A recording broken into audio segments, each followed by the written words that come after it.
Para responder la primera pregunta y determinar los dominios de estas funciones, tenemos que determinar las restricciones para cada una de estas funciones.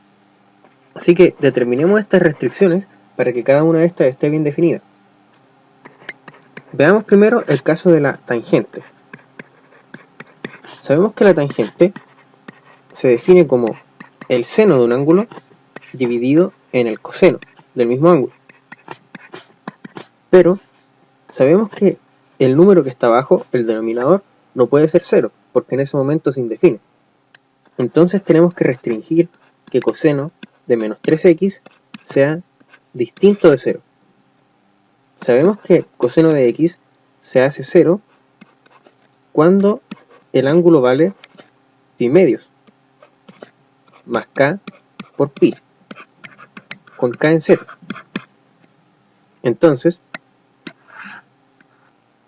Entonces dividiendo, nos queda que x va a ser distinto de pi sextos, de menos pi sextos, menos k por pi dividido en 3, con k en z. Pero como k es un número en z, es decir, un entero, da lo mismo si es que ponemos más o menos de este número de acá. Pero lo importante es que x no puede tomar el valor de menos pi sextos. Así que ese valor lo tenemos que eliminar de inmediato del dominio. Ahora, ¿qué otros valores tenemos que considerar? Sabemos que en el denominador tenemos la expresión 1 menos tangente cuadrada de menos 3x. Y esta expresión, como está en el denominador, también tiene que ser distinta de 0. Entonces, despejando, nos queda que 1 tiene que ser distinto de tangente cuadrado de menos 3x. Y tomando raíz, tenemos que 1 tiene que ser distinto de valor absoluto de tangente de menos 3x. Entonces aquí vamos a tener dos casos.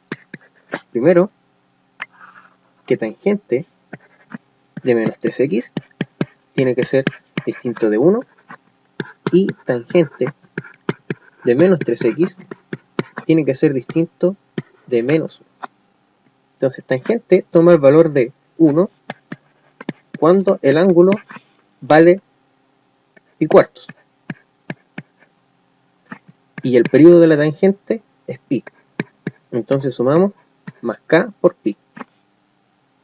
Pero si dividimos, nos queda entonces x distinto de pi menos pi partido en 12 más k por pi tercios. Nuevamente da lo mismo si a este número que agregamos k por pi tercios se lo pone más o menos, porque k es un número entero, que puede ser positivo o negativo. Ahora de la otra parte, tenemos que tangente de menos 3x tiene que ser distinto de menos 1. Entonces, menos 3x tiene que ser distinto de 3 pi cuartos, que es el valor en que la tangente se hace menos 1, más k por pi, que es el período de la tangente. Entonces x debe ser distinto de menos 3 pi dividido en 3 por 4, que sería igual a menos pi cuartos, más k por pi tercios, tal que k está en z. Ahora entonces, el conjunto I, sabemos que tenemos que eliminar todos estos valores. Así que el conjunto I va a ser el intervalo de menos pi a pi menos todos estos conjuntos que determinamos, que son menos pi medios más k por pi tercios menos pi cuartos más k por pi tercios y el último valor que teníamos arriba, que era menos pi dividido en 6 más k por pi tercios, tal que k está en z. Entonces todos estos valores los debemos eliminar del conjunto I. Y este es entonces el dominio de la función f. Ahora determinemos el dominio de la función g, que es secante de menos 6x. G de x igual secante de menos 6x. Sabemos que secante se define como 1 dividido en coseno. Entonces nuevamente tenemos que ver que el denominador sea distinto de 0 para que no se nos indefina. Entonces coseno de menos 6x debe ser distinto de 0. Luego sabemos que x tiene que ser distinto de pi medios más k pi, puesto que sabemos que el coseno se hace 0 en pi medios más k por pi. Entonces x debe ser distinto de menos pi dividido en 12 más k por pi.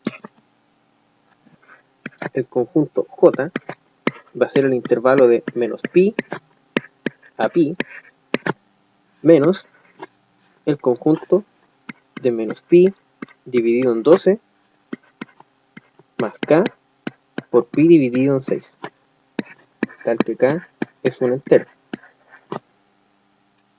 Ahora, ¿qué podemos notar? Sabemos que eliminamos todos estos valores del conjunto J, pero todos estos otros los eliminamos del conjunto I. Podemos notar claramente de que son más los elementos que se eliminaron del conjunto I que los que se eliminaron del conjunto J. Al mismo tiempo, debemos notar de que todos los elementos que eliminamos del conjunto J ya están eliminados en el conjunto I, lo que podemos verificar sencillamente. Así que se puede concluir, entonces, en efecto, de que el conjunto J contiene al conjunto I. Y basta con tomar cualquiera de estos elementos, por ejemplo, menos pi cuartos, y darse cuenta de que menos pi cuartos sí está contenido en J, pero no está contenido en I. Luego, J es un conjunto distinto de I. Entonces, como J está conteniendo I, por eso implica que sean distintos. Entonces tenemos 1 más tangente cuadrado de menos 3x dividido en 1 menos tangente cuadrado de menos 3x. Por definición de la tangente, sabemos que es seno de x dividido en coseno de x. Entonces, tenemos 1 más seno cuadrado de menos 3x dividido en coseno de menos 3x. Y todo esto dividido en 1 menos seno cuadrado de menos 3x dividido en coseno cuadrado de menos 3x. Sumando arriba, entonces, tenemos mínimo común coseno cuadrado de menos 3x y sumando tenemos coseno cuadrado de menos 3x más seno cuadrado de menos 3x.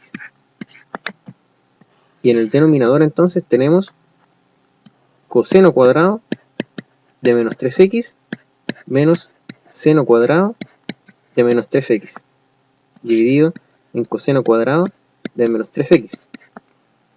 Pero notemos que podemos simplificar los cosenos cuadrados de menos 3x. Y arriba además tenemos coseno cuadrado más seno cuadrado de un ángulo, lo que por identidad sabemos que es igual a 1. Entonces tenemos como resultado 1 dividido en coseno cuadrado de menos 3x menos seno cuadrado de menos 3x. Pero por fórmula del ángulo doble, esto es igual a 1 dividido en coseno del doble del ángulo, que es menos 6x. Y por definición, 1 dividido en coseno es igual a secante de menos 6x. Ahora entonces vemos que la expresión algebraica de las dos funciones son en efecto iguales, pero son iguales las funciones en todo su dominio, comprendido en el conjunto I. Si vemos las funciones comparándolas con el conjunto I, en efecto sí son iguales. ¿Por qué? Porque en todos los elementos que tomamos en el conjunto I, la función g, que es secante de x, está en efecto definida. Y la función tangente, la función f, también está definida. Entonces, como las dos tienen el mismo dominio en que las estamos considerando, y todos sus puntos son iguales por la expresión algebraica que encontramos, entonces concluimos de que las dos funciones son iguales.